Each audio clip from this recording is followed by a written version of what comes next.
Hi guys, I'm Burns and today gusto ko lang i-share kung paano ko sinimulan yung small business ko. So, I am making handmade products. Nagsimula ang lahat nung minapadaan na post sa FYP ko. It was a flower made of fuzzy wire. Siyempre, ang ganda sa paningin ko kasi parang bago siya. So, nagsimula ako mag-research about fuzzy wire. Sumali ako sa mga groups and then dun ko nakita na ang dami palang puwedeng gawin gamit yung fuzzy wire.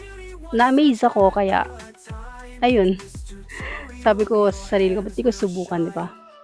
Kaya naman bumili ako ng mga basic materials. Gumawa ako ng konti then pinost ko online.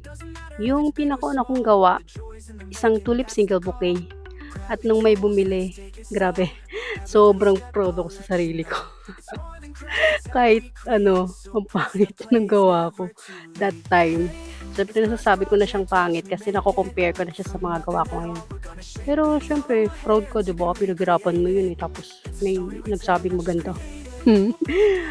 And then, ayun, siyempre kailangan nating matuto sa mga nauna nating gawa. Siyempre kailangan lang nating tanggapin na need nating mag-grow, 'di ba? Sabi nga sa kasabihan, practice makes perfect. Kung gusto mo talaga yung ginagawa mo, practice lang ng practice.